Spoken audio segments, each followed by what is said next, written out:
Oh, I was laughing during the iconic beer opening moment, Christopher. Laugh. Well, oh, thank you, Chris. What is the beer of the evening? I didn't even get to ask you yet. Well, this is an old standby, just Guinness. Okay. It's that time of year. Yeah.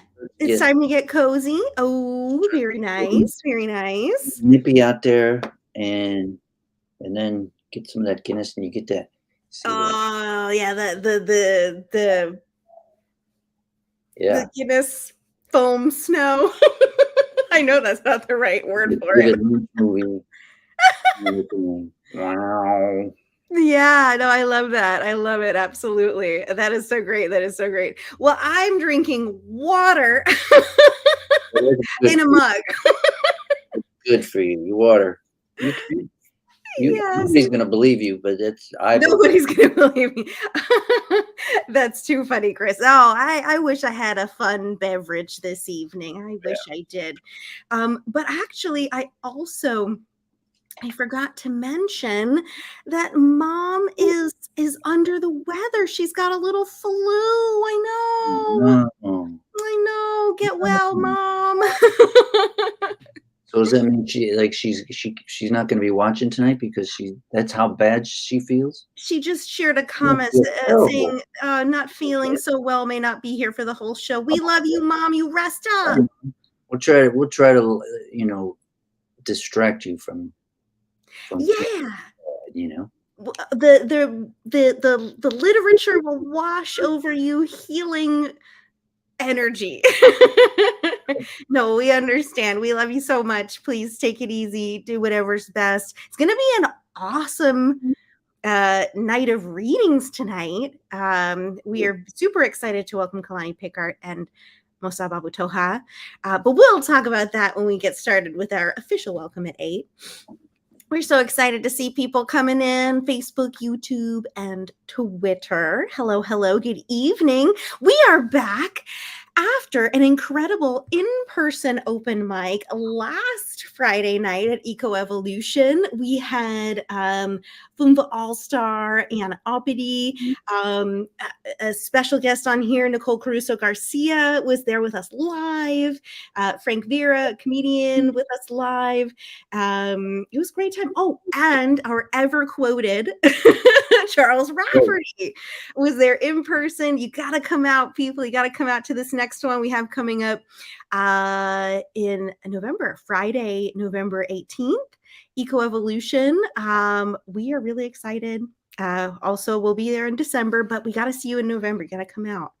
It's going to be good. And it was also my birthday. I had some fun adventures related to that. And thank you everyone for the lovely birthday wishes. And Chris, you had some fun, exciting news these past 2 weeks.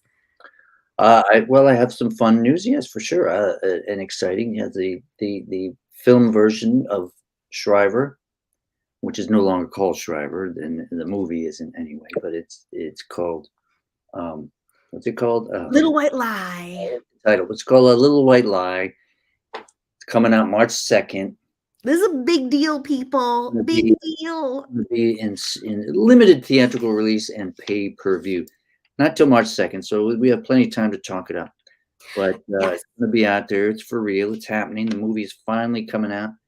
You know, the movie is coming out. Like, dream come true, crazy, wild, awesome moment. We're going to be partying as soon as it gets to the Northeast. Such a long road. It's been years now, hasn't it, Chris? It will be, when it comes out, it will be 9.5 years from when it was first published, and oh my God, 9.5 years from when it got optioned. So that's still that's a crazy long time, but that's still so incredible. Thank you so much to Sarah Sleeper and Dare. They were out there at the premiere in California. At the film festival, the Newport Beach Film Festival. Last week, yeah, they went out there and saw it. God bless them. I wasn't there, but I'll be there. Hopefully, there'll be some screenings, premiere type deals We must. on the coasts. Oh, You yes. know, There will be. I'll be, you know, jetting around Rocking the red carpet over there, red Chris. carpets with just me and Kate Hudson. Oh. That's awesome, Chris. Well, we'll be there celebrating with you, and we can't wait to see the film and just party with you. So everybody stay tuned for that. That'll be sometime, hopefully, spring 2023. Gonna be super duper exciting. So all kinds of great stuff is happening. And well, I need to give you an official welcome to what's happening this evening. I need to welcome you to FUMFA 110. We are so excited to have with us this evening Kalani Pickhart and Mosab Abu Toha. They're going to be reading for you this evening, and of course, we'll have our Q&A. They're both really incredible writers who we're really honored to have on the show. So it's gonna be awesome. Yeah, so stay tuned. Yeah. But Chris, tell us what is coming up soon before we get started. Well, next week, the 30th, of course, is Devil's Night. No. Well, that's what they call it in some places. That's But true. for us, it's Spooky Night. Spooky Night open mic. So we're gonna have Good night. a whole bunch of scary stuff. And we got just a massive lineup. And I'm not even sure if I have everybody's name, but we have Melissa Slattery, Jane Spoken Word, Mary Catherine Harper, Ed Poetastic, Deb Carr, Rowan Marcy, Phil Lemos, Terry Rose Jertson. I've probably missed a few people because We got a huge list of people. You gotta listen. Put on your costume, grab some candy, hang out with us next Sunday evening. You're gonna hear spooky stories, poems, essays. Perhaps it's gonna be tons of fun. You don't want to miss it. scary essays. And then the next week we have on the 6th of November we have FUMFA's own Ryan Stovall, who has his book. I'm not sure if it's out yet or if it's just on the verge of coming out, which is Sure. be amazing. Along with Dara Kalima, and then the following week we have a Veterans Day reading. Veterans Day is the 11th. We're doing our thing on the 13th because that's what we do. We're on Sundays. We've got folks writing from who have written for Consequence Forum, which is a veterans literary journal. So they're going to be on here. And then we have our next in-person open mic on November 18th there at Eco Evolution in Norwalk. And we've got the one and only Kira McSpice.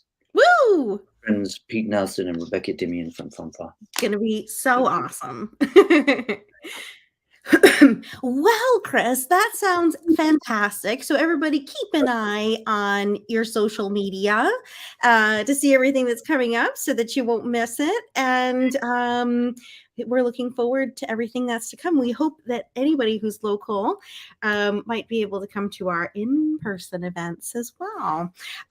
We're ready to hear from you anytime if you are interested in reading. So make sure to send us an email, fill out our little survey, and we're happy to connect. But we need to get started without further ado with our readings for this evening. I am very excited to welcome our first reader of the evening, Mosab Abu Toha. Hello, Mosab. Hi, everyone. I'm excited. مساء الخير. مساء النور. مساء النور. Oh yeah, that's right. I studied a little bit of Arabic. I'm so out of practice right now, but that's awesome. Well. That's awesome, Mosab. How are you this weekend? Yeah, I'm pretty well, thank you. Despite all bad things happening in the world. Oh, yes. We hear you. Oh, yeah. For sure. Mosab, I'm going to go ahead and introduce you with your bio. Mosab Abu Toha is a Palestinian poet, short story writer, and essayist from Gaza. Abu Toha is the author of Things You May Find Hidden in My Ear, Poems from Gaza, which was shortlisted for the 2022 Palestine Book Awards. Congratulations. Abu Toha is the founder of the Edward Said Library, and from 2019 to 2020, he was a visiting poet and librarian in residence at Harvard University. That's so awesome. Take it away. We're so excited to hear you, Mosab. Okay, thank you, everyone. I'm very excited to be part of this reading. I'm going to read 10 poems from Things You May Find Hidden in My Ear, which was published last April by City Lights Books. The first poem is titled Palestine AZ. I'm going to read the first few parts of it. A. An apple that fell from the table on a dark evening, when man-made lightning flashed through the kitchen, the streets, and the sky, rattling the cupboards and breaking the dishes. Am is the linking verb that follows I in the present tense, when I am no longer present, when I am shattered. B. A book that doesn't mention my language or my country, and has maps of every place except for my birthplace, as if I were an illegitimate child on Mother Earth. Borders are those invented lines, drawn with ash on maps and sewn into the ground by bullets. C. Gaza is a city where tourists gather to take photos next to destroyed buildings or graveyards. A country that exists only in the mind, in my mind. Its flag has no room to fly freely, but there is space on the coffins of my countrymen. D. Dar means house. My grandparents left their house behind in 1948 near Jaffa Beach. A tree my grandfather told me about stood in the front yard. Dreams of children and their parents of listening to songs or watching plays at Al-Mishal Cultural Center. Israel destroyed it in 2018. I hate August, but the plays are still performed in Gaza. Gaza is the stage. E. An email account that I used when the power was on. The email through which I smelled overseas air. I used it first to send photos to my aunt in Jordan, who we last saw in 2000. How easy it becomes to recognize what kind of aircraft it is, an F-16, helicopter, or a drone. What kind of a bullet it was, from a gunboat, an M16, a tank, or an Apache. It's all about the sound. F. Friends from school, from the neighborhood, from childhood. The books in my living room in Gaza, the poems in my notebooks, still lonely. The three friends I lost in 2014 onslaught is Izzat, Ammar, and Ismail. Izzat was born in Algeria, Ammar in Jordan, Ismail on a farm. We buried them all under the cold ground. Fish in our city that the fishermen cannot catch because the Israeli gunboats care about sea life in the Mediterranean. They once fished at the Gaza beach with a barrage of shells, and Huda Ghalia lost her father, stepmother, and 5 siblings in June 2000. I walked in their funeral procession to the cemetery. Blood was fresh on their clothes. They had poured out some perfume to cover the stench. Over time, my hate for perfume grew intense. G. How are you, Musab? I'm good. I hate this word. It has no meaning to me. Your English is good, Musab. Thanks. When I was asked to fill out a form for my USJ visa application, my country, Palestine, was not on the list. But lucky for me, my gender was. H. If a helicopter stops in the sky over Gaza, we know it is going to shoot a rocket. It doesn't see if a target is close to children playing marbles or soccer in the street. My friend Elise told me hey is a slang word and shouldn't be used. English teachers would faint at what goes on today in written English, she said. I. Images on the walls of buildings. A child who was shot by an Israeli sniper or killed during an air raid en route to school. Her picture was placed on her desk at school. Her picture stares at the blackboard while the air sits in her chair. I wake up ill when gloomy ideas about what might have been happened to me come in my dreams. What if I had stopped for a few seconds at the window when a bullet from nowhere ripped through the glass? So there is still more. There are still more parts to this poem, but I'm going to move to the next poem, which is titled, What is Home? What is home? It is the shade of trees on my way to school before they were uprooted. It is my grandparents' black and white wedding photo before the walls crumble. It is my uncle's prayer rug where dozens of ants slept on wintry nights before it was looted and put in a museum. It is the oven my mother used to bake bread and roast chicken before a bomb reduced our house to ashes. It is the cafe where I watched football matches and played My Child Stops Me. Can a four-letter word hold all of these?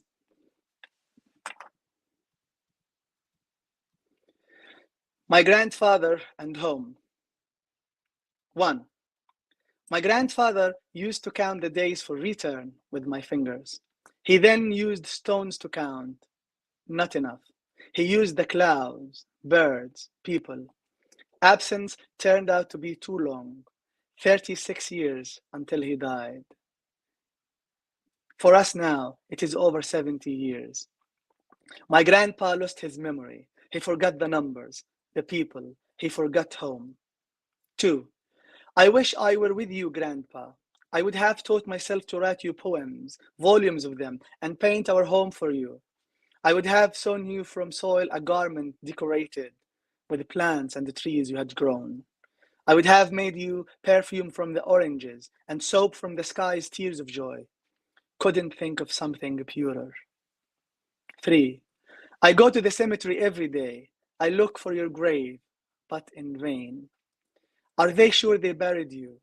Or did you turn into a tree? Or perhaps you flew off with a bird to the nowhere? 4. I place your photo in an earthenware pot. I water it every Monday and Thursday at sunset.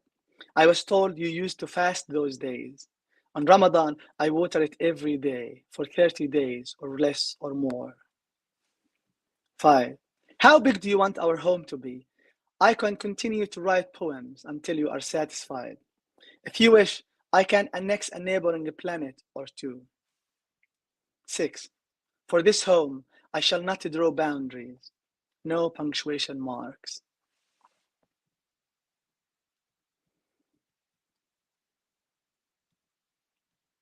Hard exercise. In Gaza, breathing is a task. Smiling is performing plastic surgery on one's own face.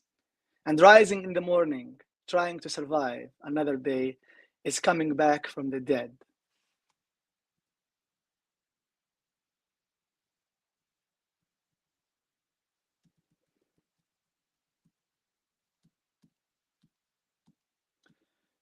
Silence of water. Father typing on a keyboard. Mother reading the morning paper aloud to cover the sound of a neighbor's radio. Hanging lamp swinging in the breeze from a cracked window. Flies losing balance. Sometimes black and white pictures on the wall searching for colors. Kettle on stove. One big drop hammers the roof. No lightning, thunder, or cloud. It rains only on this house. Dust and concrete stuff the nostrils of the other houses. Water on stove no longer boils.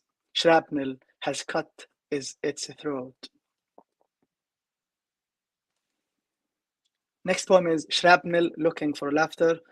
I wrote this poem after an Israeli airstrike killed 4 children and their parents. They were trying to escape the building that Israel was intending to bomb. So they were killed under the rubble of their house. So I wrote this poem just in the few hours following that.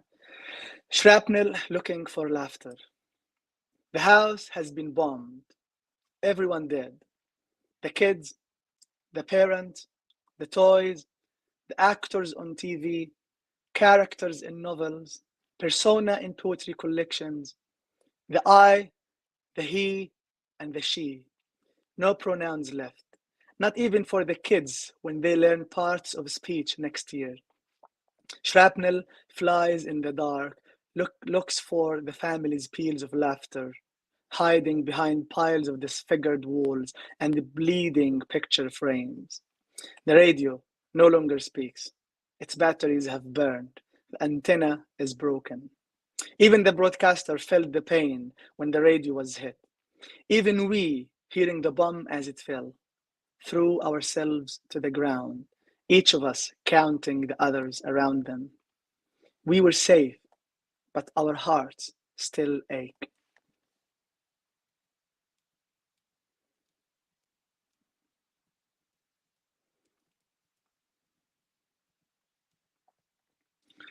I'm going to read some parts of a long poem titled The Wound. So Israel launched one of its attacks in 2008-2009. That attack lasted for about 20 days. And during that attack, I was wounded. I was about 16 years old. I was still a child. So I wrote a long poem detailing these things, what happened to me, to my family, to Gaza, etc. So I'm going to read parts of this. It starts with a Saturday, first day of the week in Gaza, age 16, and after the first finals, I finished my Arabic exam. I liked Arabic as much as I liked English and soccer. I discussed my answers with my father. Home by noon, we stood on the roof of our house, watched the pigeons my father raised as a hobby. The limitless ceiling above us was part blue, part white, ships of clouds sailing slowly in windless sky. A series of explosions shook the house, the neighborhood, shook the air. Words fell from my mouth, broken on my stiff, bare feet. Birds from nowhere flew aimlessly in the open sky. Some hid in trees. The pigeons in their big coop trembled. Rock pigeons, Egyptian pigeons, king pigeons, and Halabi pigeons. A tiny egg fell. My answers must have fallen off the pages of my exam, maybe melting from fear. I saw black smoke rise from a building a few kilometers away, blacker than the ink on my exam sheets. We didn't hear the F-16s until they finished their strikes. They descended from the inferno. Dante hadn't mentioned them. About 80 F-16 aircraft with their bombs struck Gaza in unison, like a big drum roll announcing someone's death. But it was more than one death, I thought. It had to be. We hurried to the radio, that old dirty box that usually vomits blood and body parts into our ears, hospitals full of burning wounds, moans, a corpse, and a girl missing her leg, lying on a cot or a bloody floor. Over 2,000 policemen killed and 700 wounded in that dark hour. They had been training in police training facilities, and 2 million other people worried for their lives. Do not think of us as numbers. And then the other part I want to read is about my little departed brother. His name was Hudayfa. My brother Hudayfa was born deaf and mute. He never grew up well, either physically or mentally, but emotionally he was fine. We didn't know that. He was watching TV with us when videos and photos of deformed bodies and limbless people appeared on the TV screen. 2 days later, Hudayfa was hit inside, in a place we could not see. We gave him a glass of water. He poured it on the floor. He broke dishes, snatched the TV cord, bit his clothes. We cried for him. We prayed for him. Days later, he came back to us. Then the other part in this poem is about my sister, who is now married. So she was 3 years old at that time. My 3-year-old sister, Saja, was my companion on the journey out. She grabbed my hand tightly. My parents and siblings were walking behind. We dared not look back to see them. I have 7 siblings at the time. We dared not look behind and count them because what if they became less? Some bullets rained near our feet. The Israeli tanks sat on a hill far away. But for them, with their scopes and ammunition, we were very close. And then in the last part of this poem, I talk about me getting wounded. I'm no longer wearing my slippers. The 5 shekels have disappeared. I look around, people are rushing towards us. A vehicle approaches. Ambulance, it says. But there is no paramedic, first aid, no bed to lie on. Come on, it's my first time being wounded. I get inside, someone throws a corpse in next to me. The body burnt, maybe no head. I do not look at it. The smell is so bad. I'm so sorry, whoever you are. The smell of death. I open the window for fresh air. The ambulance driver doesn't ask me how I am. At a Shifa hospital, people in and out. I walk into the emergency room. No one looks at me. I sit on the ground next to other wounded people. Some lie on the floor like burnt matches. A nurse who checks on me sees the hole in my neck and the wounds on my face. She starts to touch my abdomen and back to see if there is any wound I cannot feel. An elevator carries my gurneries upstairs to the radiology room. A doctor tends to my wounds. Someone is looking after me. An hour passes. My father and brother walk in. My brother points at the hole in my neck. Your index finger can fit in that hole. It's centimeters from your windpipe. If, when the rocket fell, I had moved my head a bit to watch a bird on a tree or count the clouds coming from the west side, the shrapnel might have cut through my throat. I wouldn't be married to my wife, father of 3 kids, 1 born in America. My brother tells me, hearing the explosion and knowing you hadn't returned home yet, we assumed you were dead. We began searching for you in the morgue. I look around me. Relatives circle my bed. I watch them as they chat. I imagine them praying round my coffin. There is another poem. It has different parts. It's called Notebooks. I'm going to read just 3 parts of it. This angel of death just turned my body into pieces and took my soul. It left me lying there on the bloody ground, my fingers resting on a neighbor's broken window. It didn't look back to see if I was smiling or crying, or if my mouth was even intact. It just wanted my soul. My family was out looking for my body. Another part. When I hear the explosion, I can smell the sand that blows through the still air to gather on the windowsill. I can hear the little dog that barks whenever the branches of an almond tree stir. He thinks it's a bird trying to scare him. Is it time to play? The thick dust falling onto the tree and the dog and blowing in through my window clears the confusion.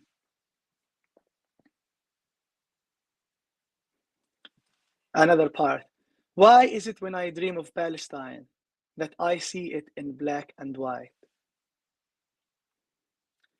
Okay, I think 2 more poems. This one is the title poem of my collection, Things You May Find Hidden in My Ear. 1. When you open my ear, touch it gently. My mother's voice lingers somewhere inside. Her voice is the echo that helps me recover equilibrium when I feel dizzy during my attentiveness. You may encounter songs in Arabic, poems in English I recite to myself, or a song I chant to the chirping birds in our backyard. When you stitch the cut, don't forget to put all these back in my ear. Put them back in order, as you would do with the books on your shelf. 2. The drone's buzzing sound, the roar of an F-16, the screams of bombs falling on houses, on fields, and on bodies, of rockets flying away. Rid my tiny ear canal of them all. Spray the perfume of your smiles on the incision. Inject the song of life into my veins to wake me up. Gently beat the drum. so my mind may dance with yours, my doctor, day and night.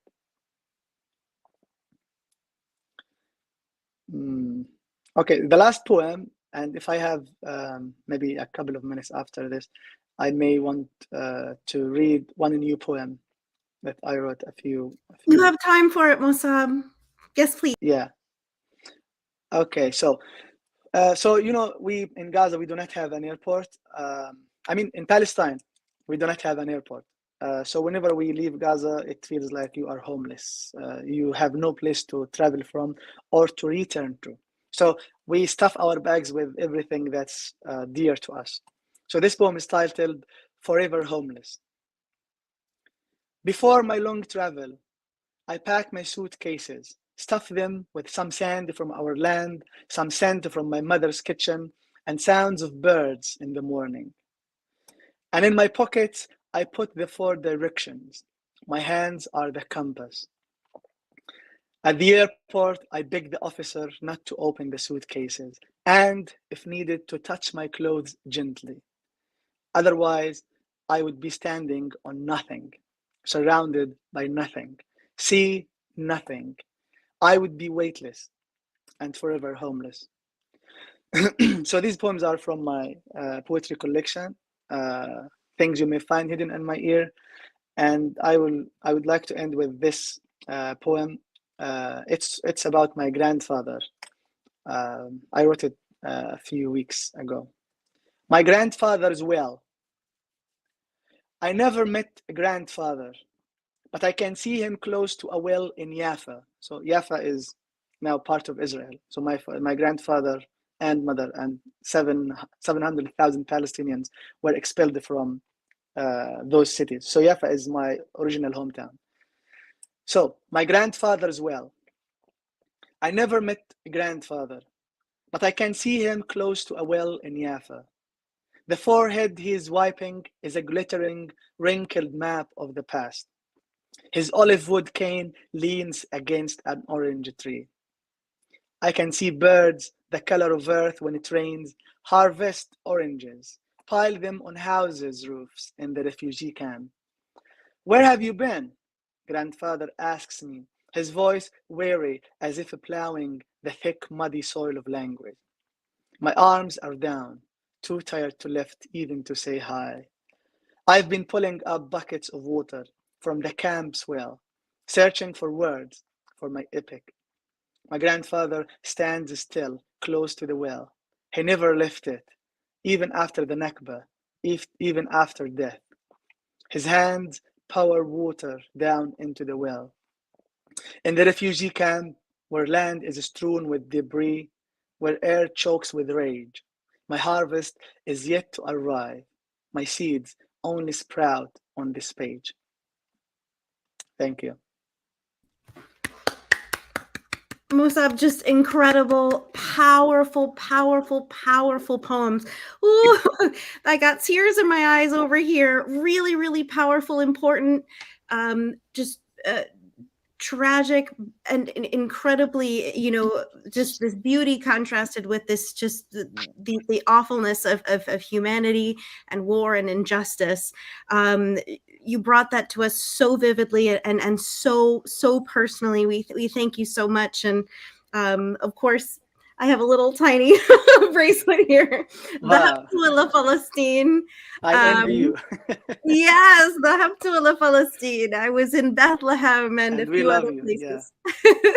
And hoping for a free Palestine and end to the blockade in Gaza and just inshallah. Freedom and justice for the Palestinian people, inshallah. Just incredibly powerful. Such great stuff, and I can't wait for Q&A time. Oh, yes. There's so many questions we get. Of course, we could ask you about your family and the idea of home, and also just technical stuff. Just like these ideas of lists and the ABC poem and all that kind of stuff. I want to get into some of that too. So okay.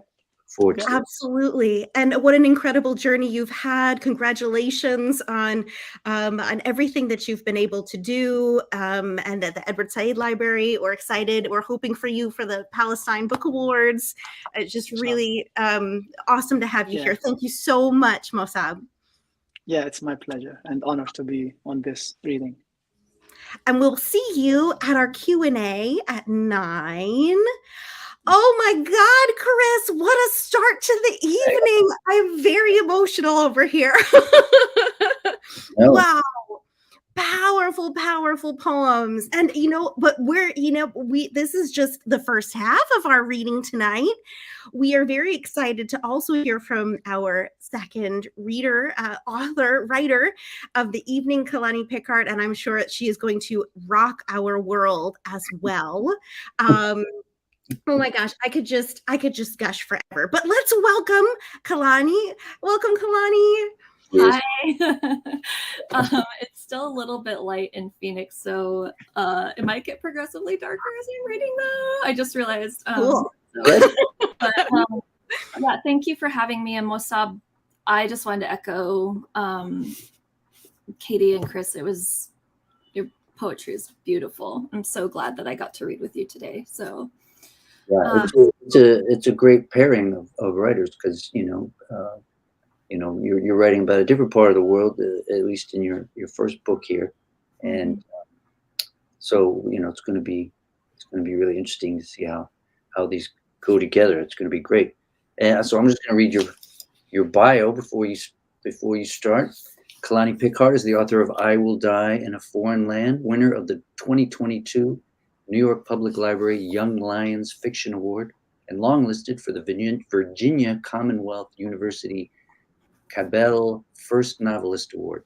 She currently lives and writes in Phoenix, Arizona. So take it away, Kalani. Thank you. Of course, my cat is just starting to yell in the background, so apologies for that. Okay, so I'm just going to start at the beginning of the book, and I've marked a few other spots to kind of jump around, and I'll have a little bit of a preface before each section. So here I start at the beginning. Prologue. Enter Kobzari singing. Where does it begin? Depends on who you ask. It could begin with the Scythians and Cimmerians, Slavs and the Rus, Queen Olha, Volodymyr the Great, Yaroslav the Wise. It could begin with Key, Ilya Muromets, the Cossacks, the UNR, the UPA. One thing is certain. It doesn't just begin here, my friend. It doesn't begin or end with Stalin. It doesn't begin or end with Yanukovych or Poroshenko or Zelensky. It doesn't begin or end with Putin. The war has always been quiet. Like a pulse, it can be forgotten, unnoticed. Like a pulse, we can feel it as long as we're still here. Lean your ear into the chest of a corpse and you'll hear it. Emptiness like an echo. Have you ever listened to your wristwatch when it stopped ticking? The sound of it, that aching hollowness, like a dry fountain cracking in the sun. We've known thirst. We've known hunger here. Oh, my friend, you ask us where to begin. How can we? How many times have you carried your dead through your streets? We sing the history of Kiev. Come, and you will see. The captain. He wakes in his apartment, a bed, a desk, a kitchenette, a radio. The upright piano, a black polished Diedrich Friere, elaborately carved in the fashion of the late 19th century, stands against an otherwise bare wall. The bearish piano faces him when he emerges from the bedroom, goes to the bath. When he washes his face, dry soap and cold water, he sees the ancient image of his own father, gone so many years ago. The young people in Kiev have come to protest abuses of their government. He heard them, saw them gathering in the street. He didn't remember when exactly the thought came to him, but he remembers putting on his father's Soviet jacket and the balaclava to cover his face, and he quite simply went. The square was filled with people singing, holding hands. I'm so sorry, that is my cat. Holding up the Ukrainian flag, blue bar atop yellow bar, the open sky over the golden grain. I'm so sorry. The women wore flowers in their hair, the men flowers on their jackets, their hope contagious. He cut through the crowd, uplifted and exhilarated with purpose. This feeling, he recalls, this feeling, this is how it all began. The street piano was where it had always been, there on Kreshchatek, where he would play day after day. Abandoned by some unknown donor, the light oak top, board bent from weather, the epoxy chipped and worn. He wipes the seat of snow, lifts the cover to expose the white teeth. He warms his hands with his breath, his hands black with the fingers cut, his gloves black with the fingers cut. He twists the ring on his finger, his father's silver ring. A crowd gathers as he begins to play.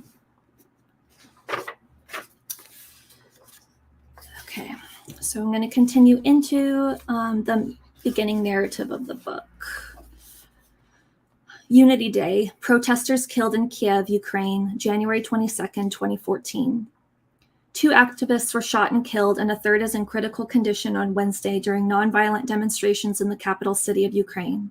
The protests began on November 21st, 2013, after President Viktor Yanukovych declined to sign an association agreement with the European Union and instead considered joining the Eurasian Economic Union, building closer ties to Vladimir Putin of Russia. Thousands of Ukrainians responded to the move by gathering in the city square, citing governmental corruption and Yanukovych's abuses of power. Protesters also voiced resistance to Russian influence. Ukraine, which has been an independent country since 1991 following the fall of the Soviet Union, has a long, complex history with Russia, resulting in distrust, especially from younger generations of Ukrainians. The 2 deaths are the first reported at Maidan Nezalezhnosti, or Independence Square. The Berkut police force have been criticized globally for their violent response to the protests, which has included the use of stun grenades, tear gas, batons, and cutting off cell phone communications. Despite these brutal attacks, the number of protesters at Independence Square has only grown in size. Many protesters camping in tents and building barricades to protect themselves against the police force. Journalists covering the unrest in Ukraine have also been targeted. Ukrainian journalist Ihor Lutsenko, 35, was abducted from a hospital along with protester Yuri Verbitsky, 50. Lutsenko was discovered 12 hours later, wandering the crest of a forest on the outskirts of Kiev near Boryspil Airport. Barely able to walk, Lutsenko had been beaten on the soles of his feet, had a black eye, and was missing a tooth. Lutsenko believed the 10 men who abducted him were affiliated with the Berkut police, stating the men repeatedly asked him who had paid him to participate in the protests, presuming Lutsenko had been provided compensation from Western organizations. He had not. Not far from where Lutsenko was discovered, so was the body of Verbitsky. He had been bound, ribs broken, and internal organs smashed. The autopsy indicated that Verbitsky had died of hypothermia. The deaths have caused further outrage and protests throughout the country. St. Michael's Golden Dome Monastery, January 19th, 2014, morning. The snow in Boston, Katya thinks, must be thick like cake. She flicks her cigarette. A black cloud of burning tires near the Maidan, less than a mile away, forces a cough. The air is frigid. The injured have not rested. The light outside is disappearing. St. Michael's appears to be inside an apocalyptic snow globe. Golden spirals, eye blue walls, ember and ash ethereal. The bell tower stands like a soldier. Indeed, it is. We're all underwater here, Katya thinks, shaken loose like silt. An undertow, a baptism, a drowning. Last spring, Boston had a bombing. Now she was in Kiev. Kiev had been burning for months. The tactical police force, the Berkut, had started attacking thousands of peaceful protesters at the Maidan in November. St. Michael's opened its doors, bells ringing and priests singing, and the people came from Maidan to the church. Hundreds had been injured, some were dead. Distrust of the government caused hospitals to turn up in the streets, in shoe stores, in the Hotel Ukraine, in St. Michael's Golden Dome Monastery. Here, Katya is far from home. The holy men of the church, men of all faiths, start to pray, to hold a vigil. They took the bodies to a makeshift morgue in the back of the church, and the people prayed. God is still here, they said. They said, pray. Vigilance, vigilance. Stay awake. Katya's son, Isaac, would have been 6 years old and still cherub-faced. Ezra had sent her an email that she hadn't yet read. Katya looks at her phone, the message from her husband. A priest calls out to her, Likar budlaska, doctor, please. Katya kills a cigarette under her boot and goes. All empires fall. First the Mongols destroyed parts of the church, then the Soviets, then it was rebuilt. Gold and blue, the church is grotesquely beautiful. It looks like Byzantium. Byzantium, the word so full of promise, the new Rome. She has seen pictures of the Sistine Chapel, and it must be something like this. Here, there are paintings on the walls, the ceiling, the columns, bright sashes and wings on cherubs, gowns and crowns decorating saints, all looking, seeing, vigilance. She felt they could see every part of her, all that raw ache. Inside the church, among the injured, an old Soviet man is dying. He wears a military jacket with Soviet insignia sewn upside down. His skull is bleeding underneath the black balaclava he wears, covering his face. Katya takes off her winter coat. A nurse takes it from her and directs her on to the washroom. The medics here all wear white shirts with the Red Cross taped on the chest on their helmets. Above them, hundreds of saints look down, their large, heavy eyes watching, their hands lifted to God. Men and women are huddled on the ground, under the paintings, under the gold chalices.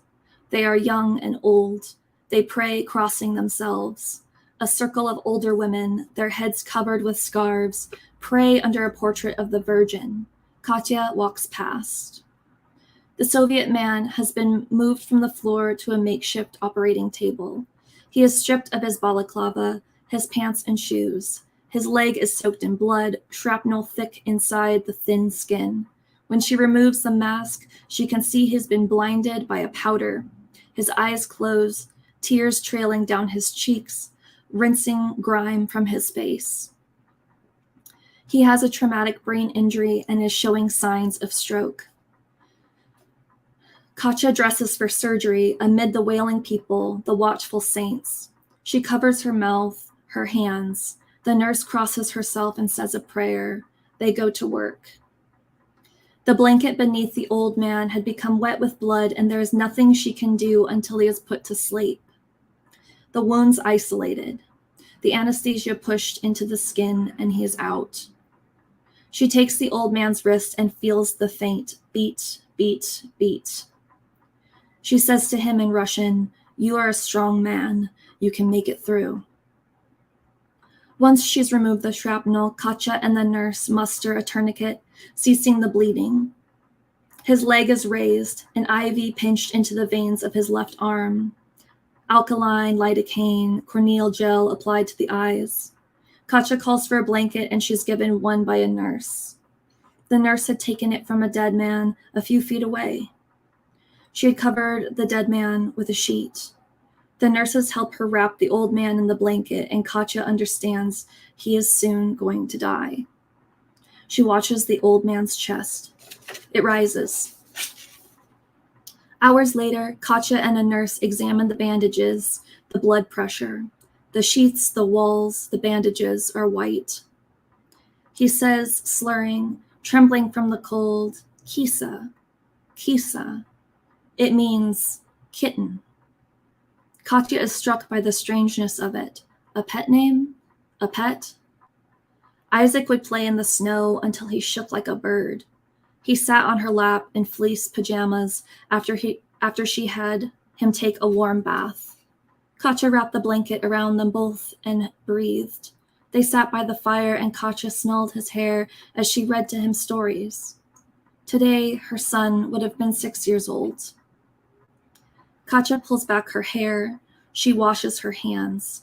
Above the sink, Mary holds baby Jesus and watches Katya splash water on her face. Katya looks up.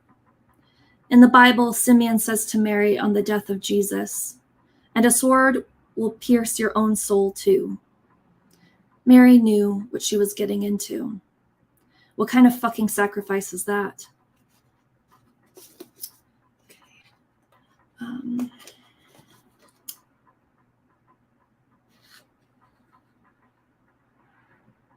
Okay. So I'm going to skip ahead a little bit. The book is polyphonic, so there's different sections are sort of narrated by different voices. So the first section was narrated by this chorus called Kobzari, which are essentially Ukrainian folk singers. And so the next section that I'll read is a Kobzari section and is actually the inspiration for the novel, a scene that really moved me that sort of sparked my interest in writing about this time in history in this place. Bells ring at St. Michael's Monastery for the first time in nearly 800 years, sung by Kobzari. The Gelder Rose, or Kalnaberry, symbolizes the birth of families, the birth of the universe. At the center of Maidan in Kiev is a statue of Berhinya, her arms outstretched. She stands where Lenin once stood, where Lenin later fell.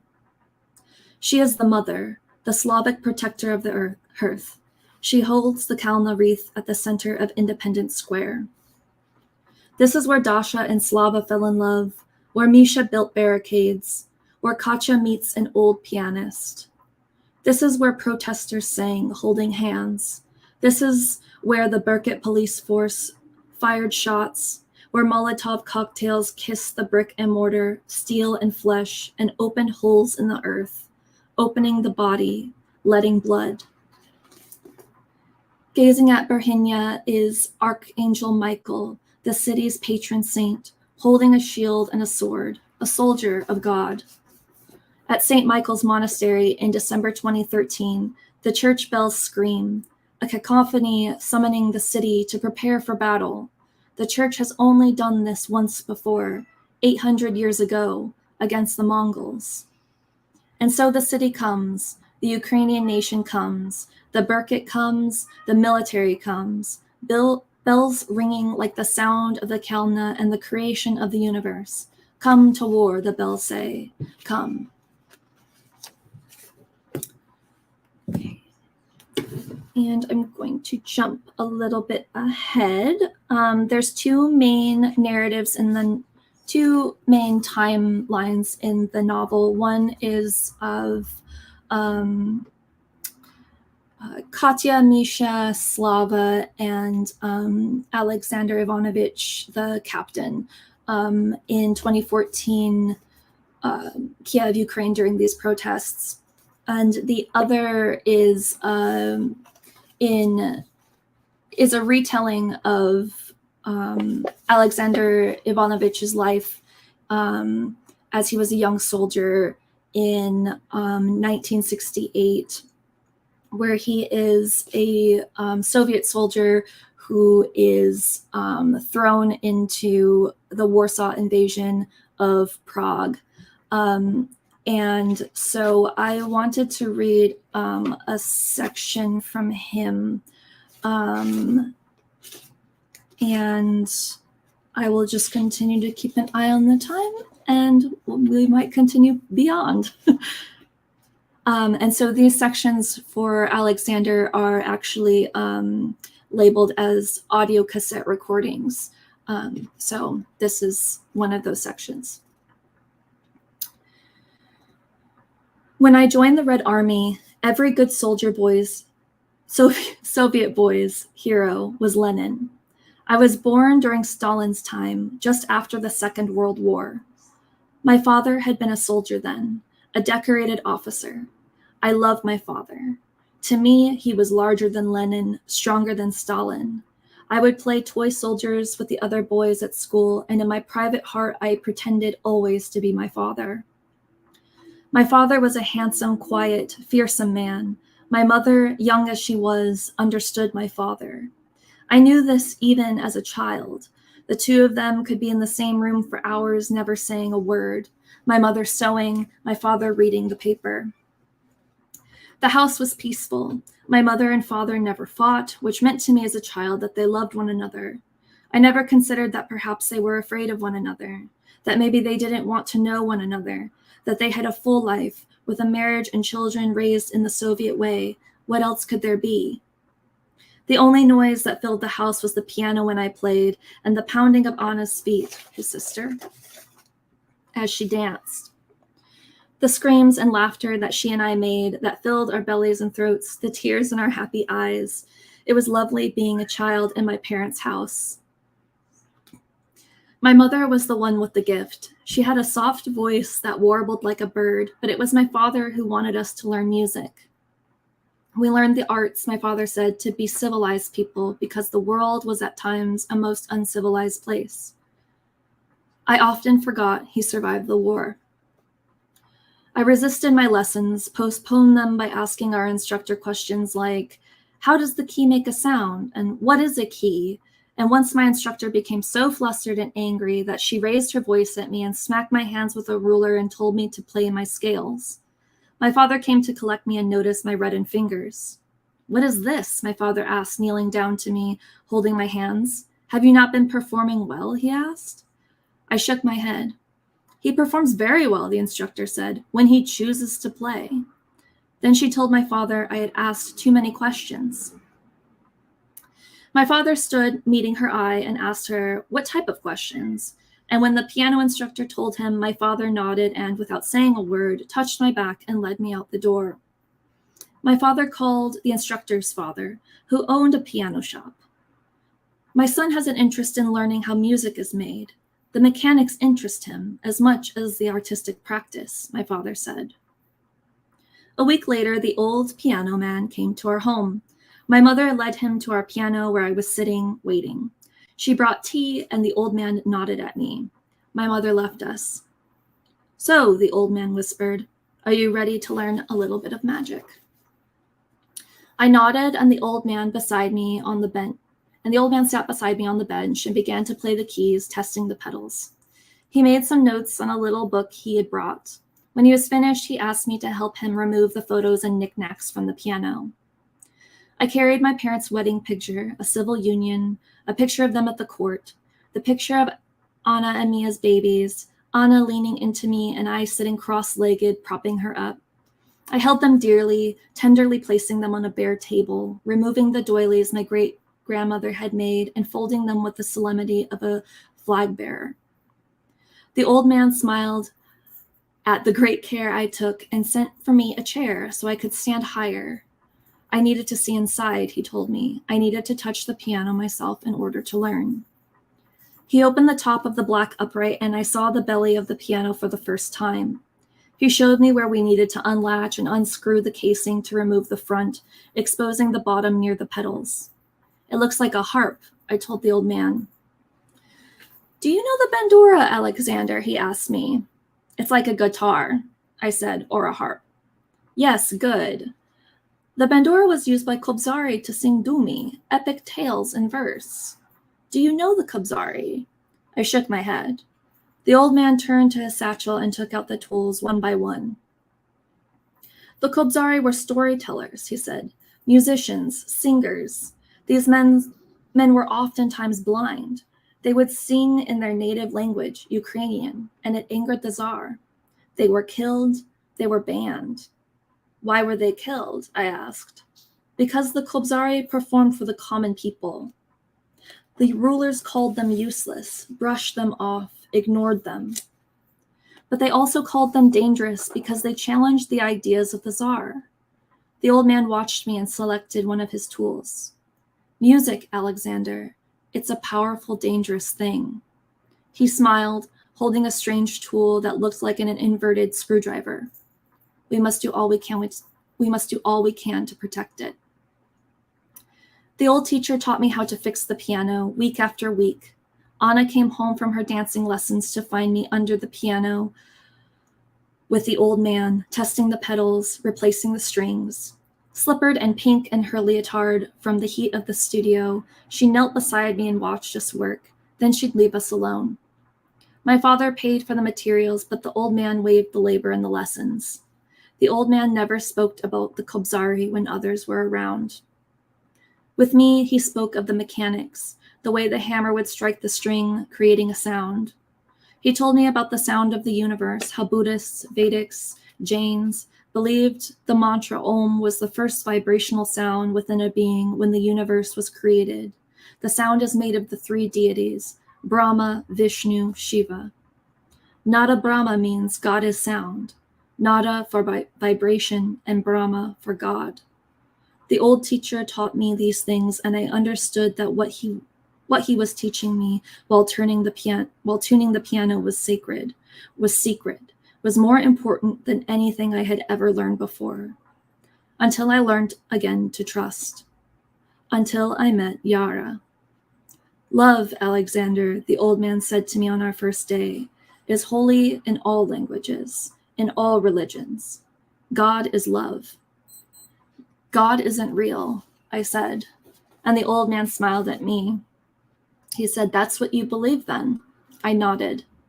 The old teacher went back to the piano, and as he played, he taught me that the Hebrews believed in the harmony of the spheres, the planets analogous to musical pitches, spaced in just the same way as ratios to musical intervals in tones. 7 planets, 7 tones. The Pythagoreans, by way of Aristotle, by way of my piano teacher, said, the whole heaven is a musical scale and number. This old teacher taught me music. He taught me about God. He warned me about the power of love. In Soviet times, it was dangerous to believe in God, and it was dangerous to love. Some love is okay, the love of Lenin, of Stalin, but there's a certain type of love that can kill you, a deeper kind, a kind that possesses, disorients. The love of family is dangerous enough. But there's a kind of love that, when discovered, wants to survive like a disease, and it will ruin you as you try to protect it. The damn torture of it all, my sweet, my darling. I can't remember the dear old man's name. I think that's about time. Woo, Kalani! Oh my goodness, just gorgeous, powerful, intense and beautiful images, like painful. We're feeling the tragedy and the difficulty of these situations, but the images are so incredibly crisp, and we're seeing these characters, these people and their lives in these different times coming through. Just really incredible writing. And, as predicted, it got darker and darker behind you, I hope you had a very beautiful, and just like centering in on you and your voice. It was awesome. Very cool. I hope- Very dramatic, and your cat was commenting. Yeah, I felt very my roommate and I were joking before he left that I'm like, as soon as I go on, he's going to start yelling for food. So yeah, I'm like, It's okay. It's okay. It would have been perfect if the cat came in when you mentioned the word for kitten. That felt like I know, right? it could have been a right moment, but maybe not an appropriate moment for the heaviness of that scene. But your cat was just adorable in the background there. We love seeing people into people's lives like that. Yeah. Oh. It's very cool. Kalani, just such powerful work. And I love this idea of like the polyphonic, these different narrators, these different moments, and kind of coming together in this one piece. Incredibly powerful. Just awesome. We're going to have questions about it, I'm sure. Absolutely. All right. Well, we need to get into our Q&A section of the evening. So Mosab, we're going to bring you back up. Okay, let's give another round of applause for our two amazing readers sharing with us this evening, Mosab Abu Toha and Kalani Pickhart. Woo! Incredibly powerful readings from both of you. Audience, I know you've got a lot of questions out there. Chris and I have tons of questions. So we'll try and make sure we fit as many of them as we can in our remaining time. But we usually like to kick things off with a really big, huge, famous first question from Chris Belden. Well, yes. And I want it tonight because it's such a these two are writing such amazing stuff about such powerful subjects and about real life tragedies in the world that have taken place and continue to take place. Yep. So I want to give it like a little bit of a spin. And the question typically is, how has writing and being a writer changed your life? And I just want to kind of add to it, given the subjects that you write about, how has writing changed your life in dealing with the pain? Mosab, for you, I mean, you personally were wounded and you've lost friends, loved ones, family, and Kalani, you're writing about all these characters who go through such turmoil in Ukraine, and just how has writing changed your life, and also how has it helped you to cope with these kinds of things? Do you want me to Yeah, respond? Mosab first. You Sorry. first, Mosab, and then Kalani. Okay. Well, the thing is that writing, I mean, isn't just about it changing my life. I mean, I hope by writing that what I'm doing, what I'm trying to say, would it change the lives of my people, not Yes. only in Gaza, not only in Palestine, but also in different parts of the world, where atrocities are being committed by blind, evil people. Yeah. So yeah, I mean, writing is not a choice. I mean, I didn't choose to be a writer.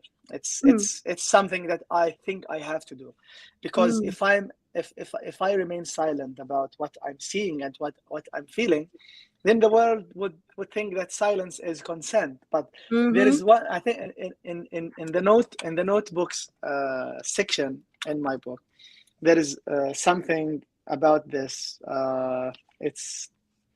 They say, people. So this is what I wrote in the book.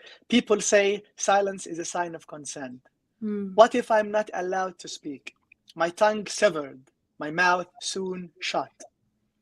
So right. I refuse to be that person, to be the person whose tongue is severed or whose mouth is soon shut. So I continue to write. I continue to speak, not only about my experience, but also about the people who do not have the capacity or the skill to write what we are doing as writers, and what we are trying to hone.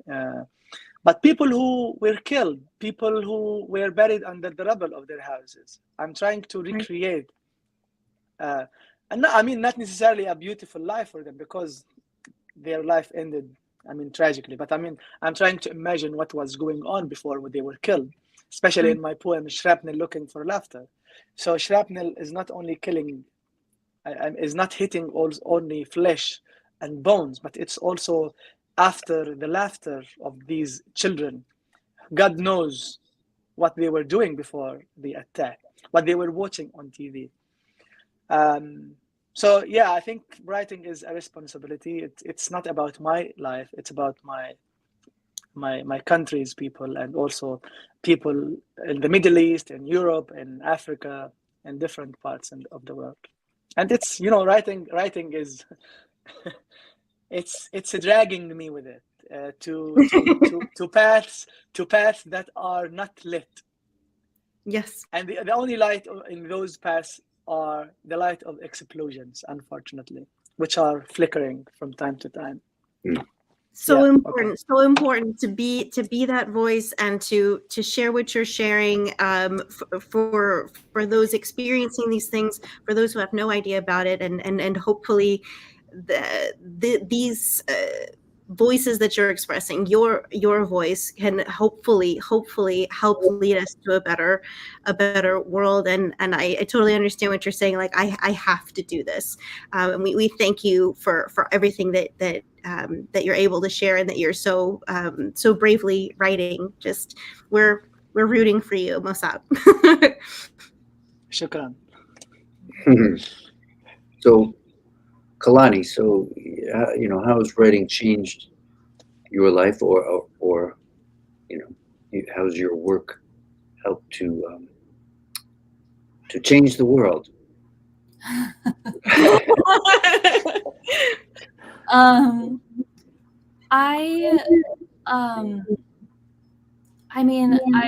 feel like I'm going to echo Mosab in some sense, in that I don't ever remember choosing to be a writer necessarily. I feel like I chose to learn how to write better, but I never chose to be like a writer. And so, and this book in particular, it put me in a strange space, because I'm not Ukrainian, and I wasn't sure if it would be right for me to tell this story.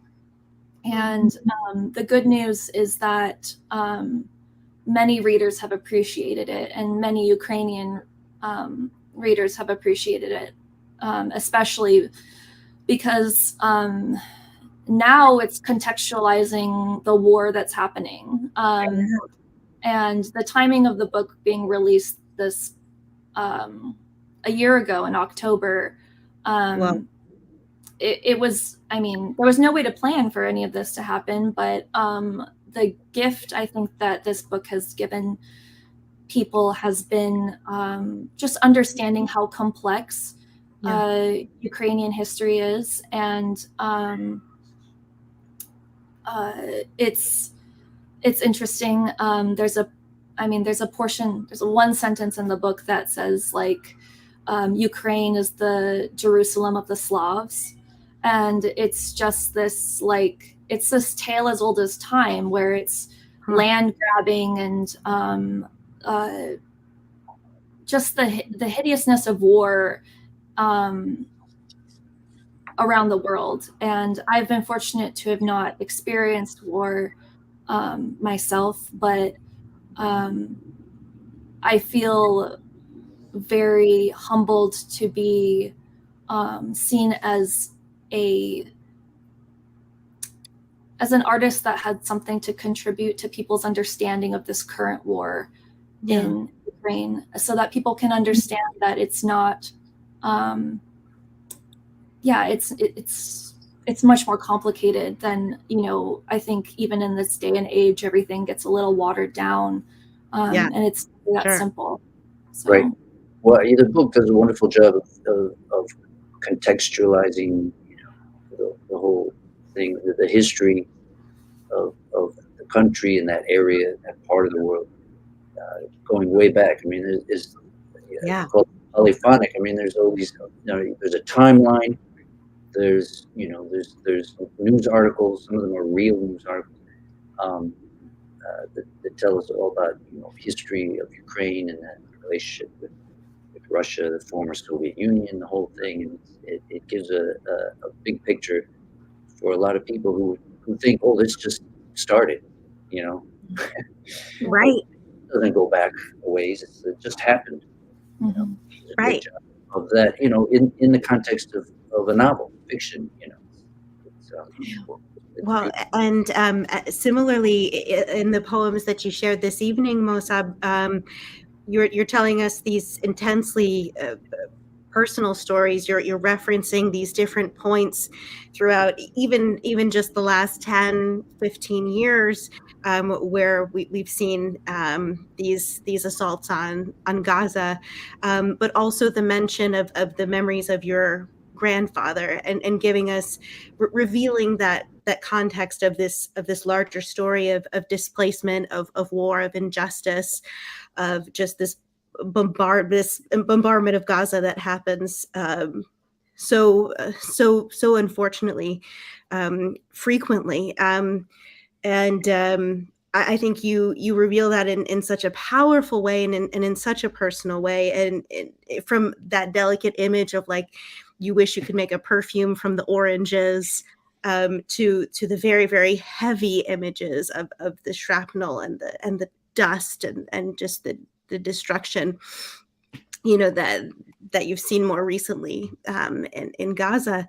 It's very interesting and beautiful to imagine that as well, that you were sharing, especially in that last poem. I would love to know from both of you, but we'll start with Mosab. How did you get started writing poems? How did you get started writing? And especially for you, Mosab, how did you get started writing in English? I'm imagining that you probably did you start writing poetry in Arabic, or did you start writing poetry in English? I'm curious. That's not an easy question. I'm sorry. Okay, so just before I answer this question about beauty and destruction, so I mean it's complex in Gaza, because something can be positive and negative at the same time. For example, the sun, you can sing for the sun, you can just say how beautiful the sun is, or the sunset, but but in Gaza, the sun can be a sign of a new day for people to That's right. to find their way to survive. The sea, I mean, I just talked about the sea at the beach. I mean, it's a place to have some good time with family, but Yeah. it's the same place where Ghalia, Huda Ghalia's family were That's killed right. by the Israeli gunboats. Or in 2014, I didn't mention this. In 2014, 4 kids from the Becker family Shout were out playing to soccer ball. Yeah, they were playing soccer ball on the beach, and the Israelis killed the 4 of them. But maybe, I don't know. I mean, if the soccer ball survived that attack. Huh. And also, and the same thing for children. I mean, children get confused by nature. For example, my son, when he was, and I mentioned this in one of my poems, my son confusing the clouds for bomb smoke. Oh, So God. we were in the balcony, and he just pointed to a cloud. Daddy, there is a rocket there.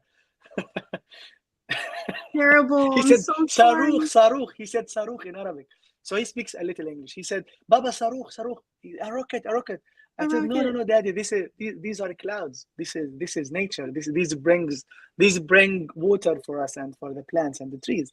Right. Okay, so when I started writing, I maybe the first poem I tried to write in English, it was maybe in 2014, not very long away, not a long time ago. I think it was Martin Luther King, I Have a Dream, or so. That poem. So I started, I think I imitated it. So what was my dream? I have a dream that Palestine will be free, that this and that, and there will be no impunity to save Israel from being punished for what it does, etc. So I didn't take poetry seriously. I wasn't a committed writer at the time. I was, I think, 22. So during the 2014 attacks on Gaza, during which I lost 3 dear friends, and our house was badly damaged, and my university was also bombed by Israeli aircraft. And I mean, I think I was about to die during that war, because I was at the window just posting something on Facebook, and just the house next to us, which was bombed a few weeks ago, the Israelis bombed it again. Oh my And God. we had to flee the house, and my mother was making food. So we left the food on the stove and we ran away. And I don't remember if I wore my slippers at the time. So I just Wow. really. So it was during that year that I was posting on Facebook some things about Gaza, about what I feel, what I see, and people. I mean, I had a few. I mean, dozens of friends from Europe and America who were commenting and just uploading me and my language, etc. So I wasn't thinking about what I'm writing to be maybe tragically attractive. Oh God. So yeah, so it was through Facebook that I learned I could write something Huh. and show people what's happening, not in Mhm. numbers, not in pictures only, but in language that is sadly beautiful. So Right. I think I took it from there. I started to write poems. So there is a poem titled "Sobbing Without Sound." Mm. So I mean, I tend to think that my word is really surreal. I Yeah. escape reality into surrealism, Mm. Yeah. sobbing without sounds, or shouting or shouting in silence, whatever. I mean, Right. this is my word. It's really a contradictory word. So Right. yeah, I started writing and sharing my work with other writers. Nice. And then I think my creating of the Edward Said Public Library granted me some good connections with other writers. So, for example, I got to be in touch with poet Katha Pollitt Mhm. from New York City. I mean, I wasn't sharing poems with her, but I mean, she was one of the first well-established poets that I was in touch with. Great. And then I got in touch with Noam Chomsky, who's not a poet, but Wow. who was a supporter of the library project that I was working on, and Awesome. thank God I was able to start this. And then I was in touch with Amiel Alkali, who is a translator, a critic, a poet, a novelist. He teaches at CUNY University. Mhm. And Naomi Shihabnai, a very dear friend of mine. So these people, I Awesome. started to, and there is also another artist, poet from an American and British. So it was through sharing my work with them that I started to Great. see myself as someone who is able to write and share my work with Right. other Like you're like, established writers. I'm really a poet here. Like I'm really doing this. Yeah, Elevated. yeah. That is So that is so awesome. that was it. So I mean, connection. I mean, I mean, in Gaza, no one thinks about poetry. No one thinks seriously about poetry. I mean, unfortunately, we have a political division Yeah. in Palestine. Yeah. So we don't have a real ministry of culture. Right. We don't have a really writers union. Right. We do not have a magazine or a journal to share our works with others. And Mm. also books, we have a siege. We don't get books from the West Bank, the other part of Right. the state of Palestine, whatever they Right. call it. We don't get books freely Amazing. to the West Bank. So there is this kind of siege. There is so no one. I mean, it's absent. I mean, there is nothing So that's called cultural movement in Gaza. Even the public library I created. I mean, no yeah. one ever. I mean, in Gaza said, "Oh, Mm. Musab, what are you doing? You are creating a library. Let's support you. Let's help you. We have some funds." No. No one ever paid attention to what I did. Mm. And I'm trying also to create a literary magazine and have some work translated. So I'm Yeah. trying to change things Yes. because Yes. I Yes. know because I'm lucky to be now to have these connections now and be reading with such great people like you. That is so So awesome. We're in I full have support of the library and your efforts. It's amazing what you're doing. yeah.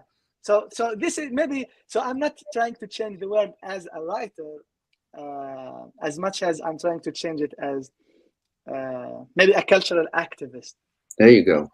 absolutely. And you shouldn't be so humble about your incredibly powerful and beautiful poetry. Like you feel like maybe you've stumbled into it kind of and all of this happened, but your work is just really, really beautiful. And alongside these incredible things that you're doing, it's really incredibly powerful work. We're so excited for you. We hope you'll be able to form that literary magazine. That is awesome. And so cool. Kalani, how did you get started with writing, and then how did you get into the process of this book, which I'm sure took a level of research, maybe interviews? How did you go about that? Well, I was an abbreviated version of the story is that I am first generation college graduate. So I didn't really know what I was doing when I was in college and what things you could be. Through a roundabout way, I ended up working at the university, Arizona State University, and I oversaw a team of student workers. And they asked me if I wanted to be a staff person at the university forever. And at that time I was, planning like student events and things. And I was 26 to 28 years old. And so they're like, well, what would you do if you could do anything? And I said, I'm like, well, I would want to figure out if I'm any good at writing. Yes. Like it was just something that like I had always been told by teachers that I was like talented at, but I'd never written a story. And so this was about 2015. So actually not too far away from Mosab. This is so awesome. And you're both like incredible. And it's like, it feels, it is 2022. It's been a few years, but it feels like that was just yesterday, right? It's crazy. Yeah. I mean, awesome. I think that I mean, in my case, I was very much like I needed to grow up a lot in order to write. And even in the years that I was, I started taking creative writing classes then at the university because we had, I had a tuition discount and things. And so then ultimately applied to that MFA program. And, but even throughout the course of that MFA and, I wasn't prepared for the fact that writing really turns you inside out, and that if you are writing and it's almost as if like a spirit sort of comes over you, or you're writing and there's a voice that comes through.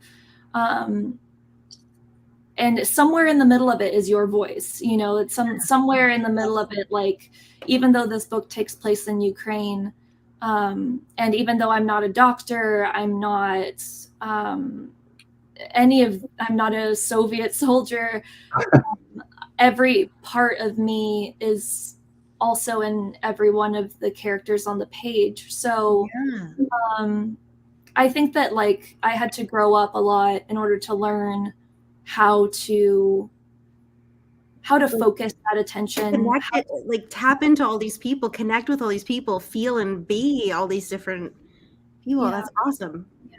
And essentially just like the story in a lot of ways. I mean, there was a lot of research that went into in the beginning to sort of understand the environment. I was fortunate to go to Ukraine on a fellowship and learned a bit of Ukrainian before I went. And at that time, though, even as late as like 2018, there were I encountered more Russian than I encountered Ukrainian, and so I didn't understand Russian, so that was really fun.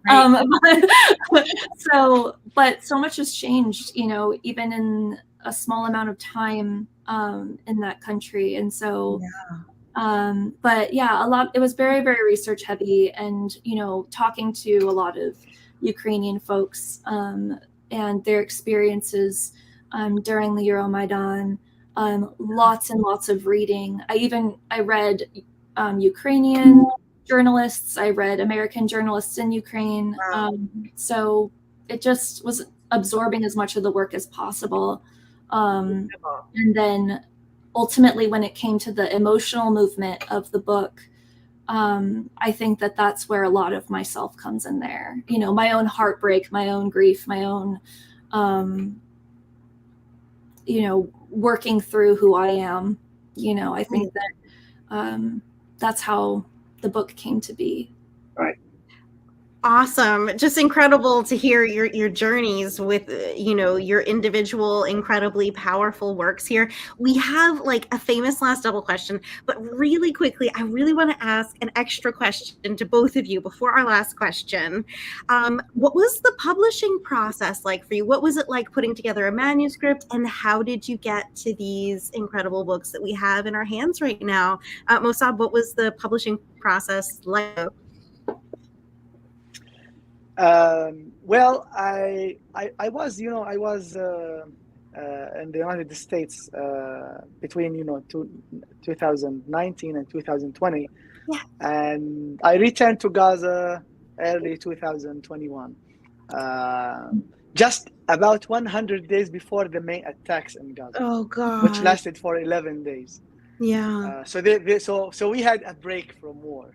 I mean, we were in the US, in Cambridge, and then we moved to Syracuse before we returned to Gaza, because, you know, I could take my classes while I was in Gaza online because of COVID. So all the classes were virtual. So I thought of going back to Gaza to be with my family. So 100. So 3 months after our return to Gaza, Israel launched yet another circle of violence. About 200 people were killed, and some whole families. I read a poem about the family where 4 children and their parents were killed. So I was awake during the attacks. I could hear the Israeli aircraft pounding the buildings, and it was like doomsday. I could see. I mean, I have some videos. I have some videos on my phone. I wish I could show you. I mean, it was all dark, and the bombs, as they fell, it felt and it looked like lightning in the sky, but red lightning. Oof. So my friend Amiel Alkali, who did the interview with me at the end of the book, he said, I mean, it's really great because I was reached out by about 3 publishers asking me to send them some work, a manuscript. Yeah, but I was connected with City Lights. I'm really grateful for City Lights. Nice. Yeah. So Amiel connected me with City Lights. I think it was during the attack, or maybe I'm not sure whether it was during the attacks or maybe a few weeks after the attack. He said it is the time now to publish something by a Gazan author in English. Yes.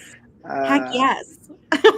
Yeah. And unfortunately, I had 2 poems which I read today up in Poetry Magazine. So I published 2 poems in Poetry Magazine. The first one is My Grandfather and Home, and the other is the title poem, Things You May Find Hidden in My Ear. Beautiful. Yeah. So it was, cool. I mean, yeah. So it was, it wasn't easy because I never imagined that I would have a book with me. Maybe at this age, I'm really lucky to be who I am, but you know, I'm so unlucky in many different ways. Oh my God! This is something to feel lucky about. So I was, as you told you, I was reached by around 3 other publishers who said, Mosab, this is that, we want something. Well, listen, you gotta keep writing and have them keep calling you, keep sending out those manuscripts. More to come. Absolutely. Well, it's gonna happen. That's awesome, Mosab. And Kalani, what was the publishing journey like for you? You had this incredibly awesome journey into writing and into this research. It feels like you were kind of living and breathing just these issues, preparing for this, writing this. How did you get to that manuscript and the book itself before our last question? So I ended up working on this book during my MFA. This was just how it, like, there was no way I would have never thought of this book or doing a novel if it hadn't been for the MFA. And one of my first instructors was Matt Bell, who teaches at ASU still, and he has a new craft book that came out called Refuse to Be Done. And he was teaching it was our first novel writing workshop. And so we were kind of guinea pigs. And we were supposed to churn out by the end of the semester, we would have 30,000 words of a manuscript, which isn't entire, depending on how long, the story needs to be, it could be a third of the book. It could be, a quarter of it.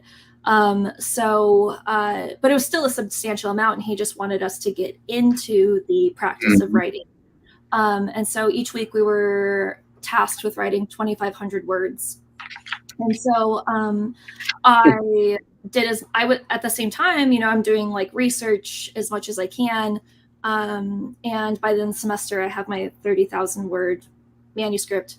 And I ended up finishing it that December over that winter break. So it was only like 60,000 words. But at the time, because it was sort of a skeletal, the scaffolding of the actual book that we see now. There was no Kobzari. There was literally just the four narratives of the people in the book. And so, so throughout my MFA, I worked on that, revised it. I also wrote short stories. On the fiction side of things, there's I think it's a little bit different or better than it used to be, but we were highly encouraged to keep doing short stories instead of writing novels, because you can get your short stories published in journals, send them out there. Yeah.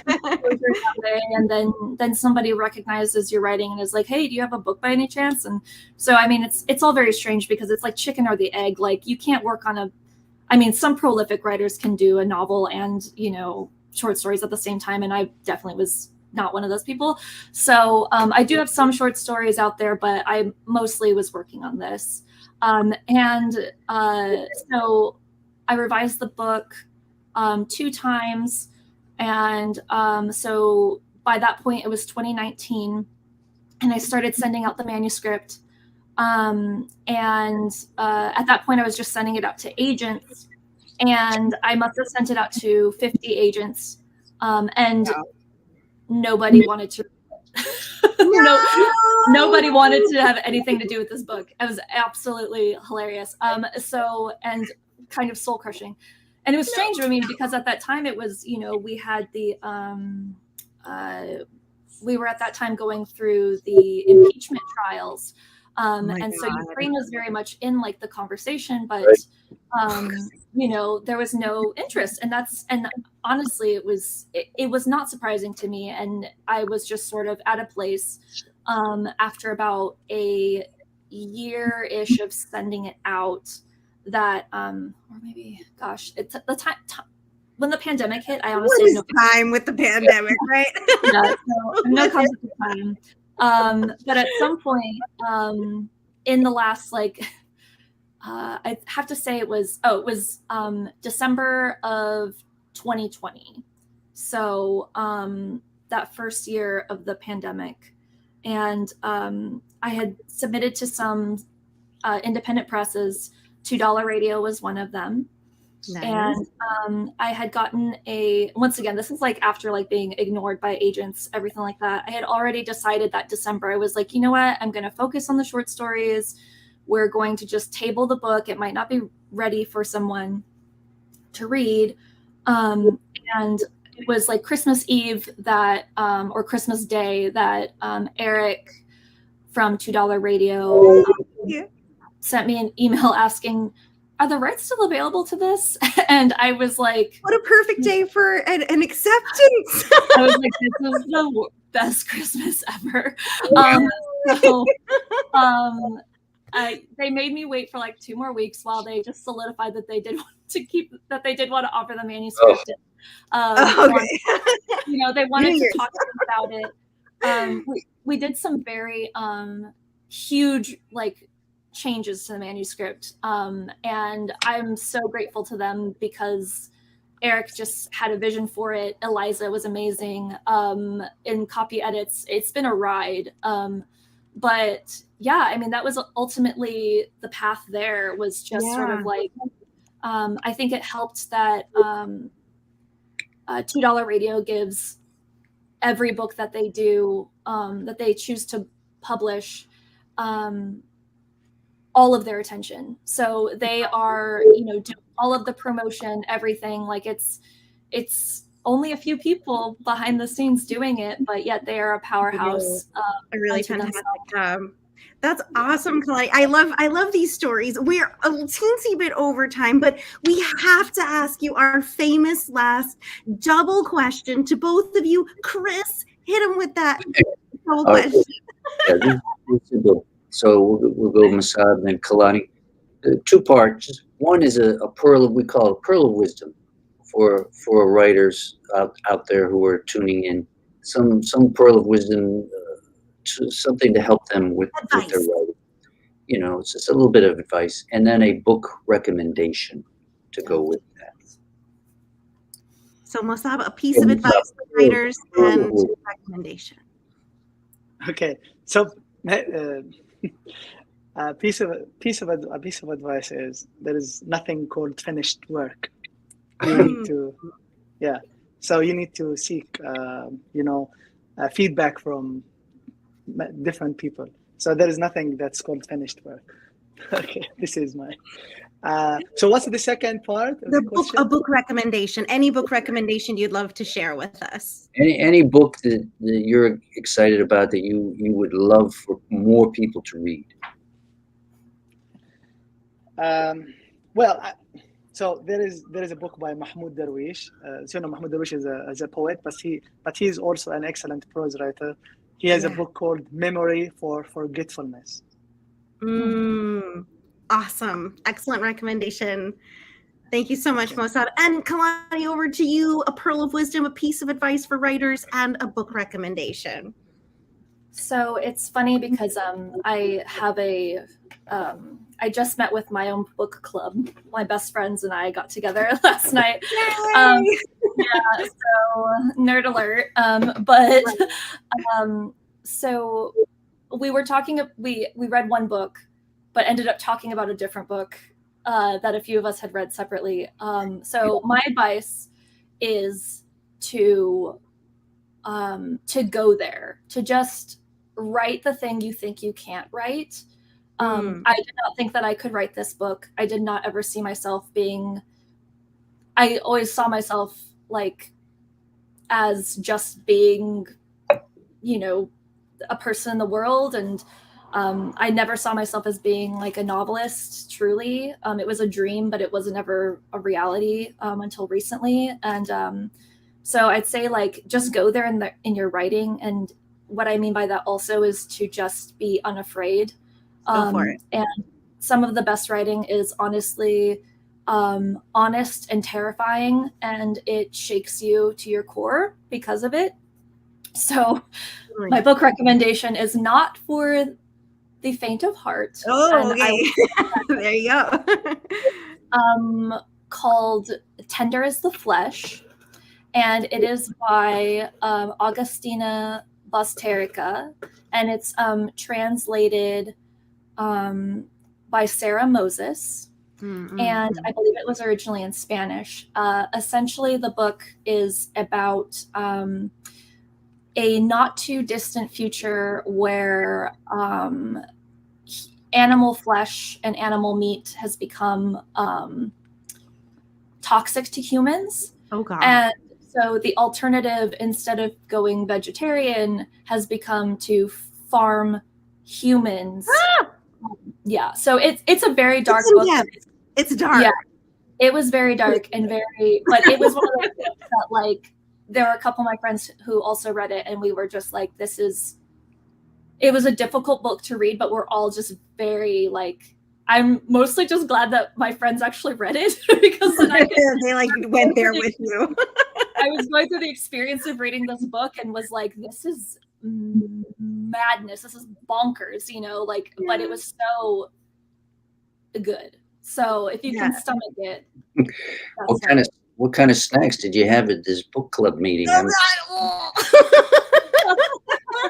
That's too funny. Thank you so much, Mosab Abu Toha and Kalani Pickhart. One more round of applause for our incredible writers, our guests this evening. Both of you are just awesome people to hang out with. Thank you for spending your evening with us. Thank you so much for sharing your incredible, important, powerful work. Everybody in the audience, thank you for joining us. Thank you for all these fabulous comments, Bauki. We see them over there. We see them. Great comments from our regular, our fan, our friend, Bauki, over in the comments there. Thank you to our audience for joining us. Please, writers, go and take a look at the love you've received on Facebook, YouTube, and Twitter. And next week, come back for Spooky Night. We will have an open mic style reading. With that, make sure you follow Mosab Abu Toha and Kalani Pickhart. Thank you once again to both of you. Shukran jazilan. Thank you both so much. Thank you, guys. Have a good night, everyone. Okay. Yeah.